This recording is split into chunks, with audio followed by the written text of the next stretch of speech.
Dando continuidade à nossa matéria de Cristologia, nível avançado, como sempre enfatizo que é muito bom tê-los aí do outro lado da tela. Pode comentar à vontade, de repente se você quiser deixar alguma pergunta aí na descrição do vídeo, descrição não, aí nos comentários do vídeo, fique à vontade, na medida do possível nós iremos responder às suas inquirições acerca da matéria que nós estamos tratando. Lembrando que nós estamos dando apenas uma visão panorâmica, não estamos trazendo um estudo aprofundado devido, pela óbvia exiguidade do tempo. O tempo nosso é bastante curto, nosso curso é super intensivo, por mais que seja nível avançado, mas é super intensivo, nós apenas pensamos com vocês em 3 vídeos aulas e eu desejo que o aproveitamento seja o máximo possível. E também um detalhe, nunca pare de estudar, não fique resumido apenas os 3 vídeos da matéria, essencialmente dessa e de outras também que você tem recebido mensalmente. Adquira outros livros da área, outros livros principalmente de teologia sistemática que versam sobre Cristologia. Tem muita matéria boa no mercado e eu tenho certeza que vai ser muito bom para vocês. Bom, a Cristologia, entre outras doutrinas, pensemos. Doutrinas não existem sozinhas, não são como objetos soltos, guardados numa caixa que possam ser examinados isoladamente e então retornados ao seu lugar. Doutrinas são como fios de teia de aranha, entendam por favor isto, ou as colunas, arcos e pedras que formam a estrutura de uma casa. Isso são doutrinas no caso. São peças interdependentes e de um todo. E se removermos ou descuidadosamente alterarmos uma delas, corremos o risco de ver o resto da estrutura sofrer ou até mesmo desabar ou ruir. Entendeu? Essa é a minha metáfora. Por exemplo, o que acreditamos sobre a pessoa de Deus influencia o que acreditamos sobre a natureza da salvação. O que acreditamos sobre a salvação influencia a nossa compreensão sobre santificação, por exemplo. Nossas crenças sobre a santificação afetam nossas crenças sobre o efetuador da santificação, no caso o Espírito Santo. E o que acreditamos sobre o Espírito Santo pode afetar o que acreditamos sobre a igreja. E assim por diante, uma coisa está conectada à outra, uma coisa está ligada à outra. Então a doutrina ela pode ter ramificações que se estendem por todo um sistema teológico. E quanto mais central for a doutrina, mais será a extensão do seu efeito. Existem poucas doutrinas, ou até mesmo nenhuma, mais centrais do que a doutrina de Cristo.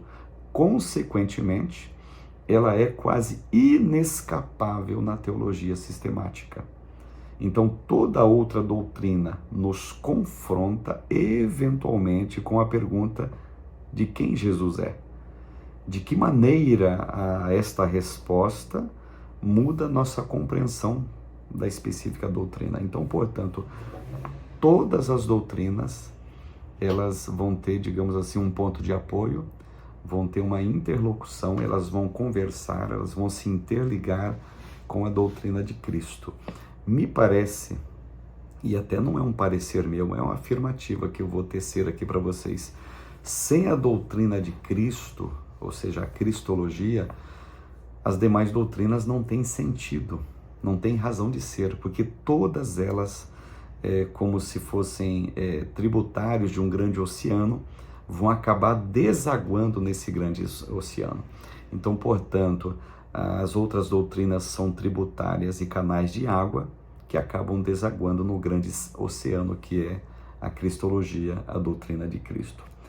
Então, a doutrina cristã de Deus, por exemplo, é moldada definitivamente pela Cristologia, ou seja, a teologia é moldada pela Cristologia. Pois um dos pilares da Cristologia, consequentemente da fé cristã como um todo, é a crença na divindade de Jesus. Se nós não crermos que Jesus é Deus, perde-se todo o sentido de ser das demais doutrinas. Então, se Cristo é Deus, toda parte da nossa compreensão, tá, de seus atributos, seu plano para a criação, o caráter, ações, ministérios de Jesus, vai muito além de qualquer outra doutrina se faltar a pessoa de Jesus. E um fato interessante aqui, além de crermos na divindade de Jesus, temos que crer também na humanidade de Jesus. Ou seja, Jesus, temos que crer que ele é Deus e homem, se fez homem aqui no planeta. O verbo se fez carne, como escreveu João.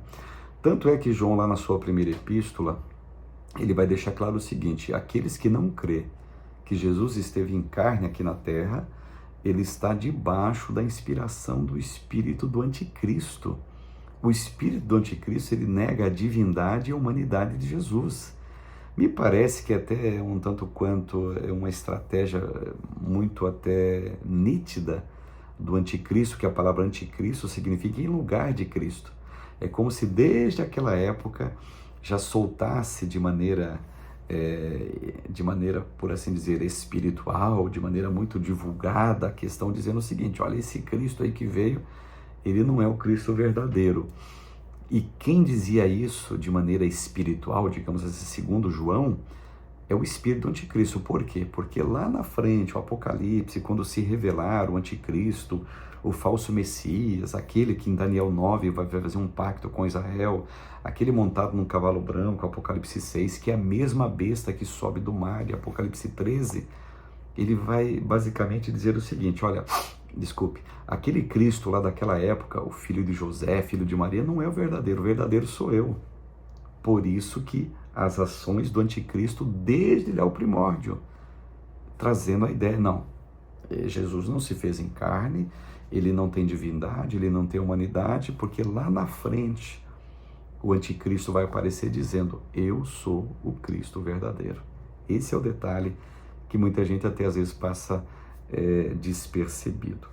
Eu vou levantar aqui uma questão em cima do que eu estou falando da cristologia entre as demais doutrinas, da importância dela.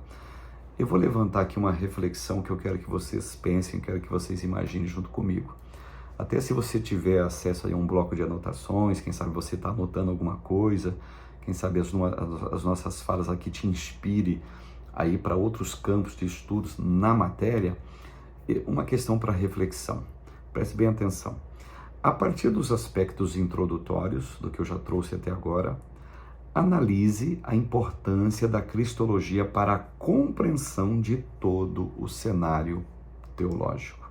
Nós temos um cenário teológico na nossa frente, que são as matérias que a gente está estudando, que já estudamos e vamos estudar, ok? Então, ele é um cenário teológico.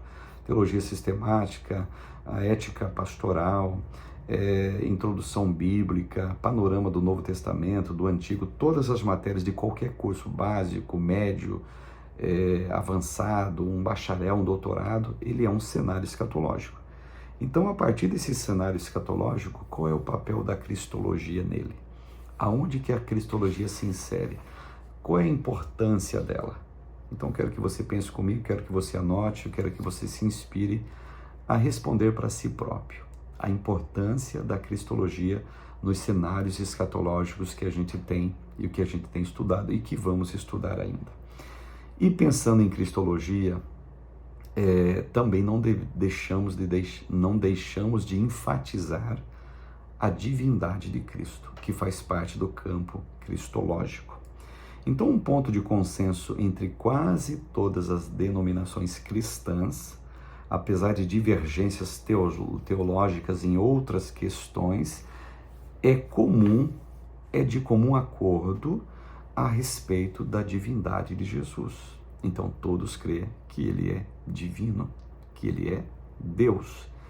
Claro, existem exceções, é claro, como no caso da Testemunhas de Jeová ou dos Mórmons. Eles não creem na divindade de Jesus. Para eles, Jesus é um ser criado. Para eles, Jesus não é Deus. Para eles, tem até alguns segmentos que dizem, no mormonismo e nos Testemunhos de Jeová, que Jesus é o arcanjo Miguel, só para vocês terem uma ideia. Tá, mas deixando isso de lado, é um outro assunto, outra matéria. Mas a vasta maioria das igrejas cristãs aceitam, sim, por longos séculos, a divindade de Jesus. Então eles creem que Jesus de Nazaré, ele foi e é a encarnação humana do Deus que criou todo o universo. Então, dessas igrejas cristãs, a maioria aceita também a doutrina da Santíssima Trindade, segundo a qual Jesus Cristo é o segundo, digamos, membro dessa tríade de pessoas divinas que são. Mesmo sendo três pessoas distintas, é um só Deus. Mas Jesus está imbuído nisso. Tá? Crês tu que Deus é um só, fazes bem, é um só Deus. Mas subsistem três pessoas. E nessas três pessoas tem uma em especial, que é Cristo. Em especial em que sentido? Porque é assunto da nossa matéria. Não que ele seja maior do que o Pai, ou maior do que o Espírito é maior do que... Não.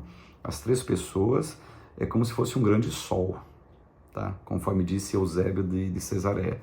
É um grande sol, tem a luz do sol, ok? Tem o sol em si e tem o calor do sol. Vocês me entenderam? Mas o sol é um só. Mas ele irradia, digamos, essas três ações. A Trindade é encarada dessa forma. E temos que entender a Trindade, crer na Trindade, que ela existe, que ela é de fato, ela é bíblica, por mais que, eu acho que eu já até citei para vocês, a palavra Trindade não aparece na Bíblia.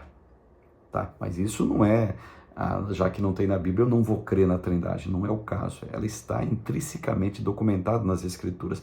E a questão da Trindade e Cristologia é que Jesus faz parte da Santíssima Trindade.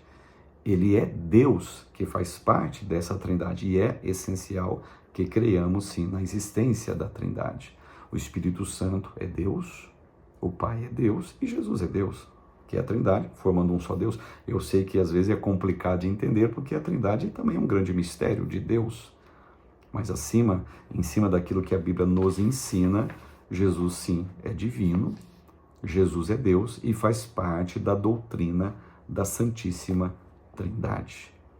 Tem um texto que eu acho interessante, Isaías 45, versículos 5 até 8, que traz um texto muito maravilhoso acerca de Deus se apresentando como um único ser.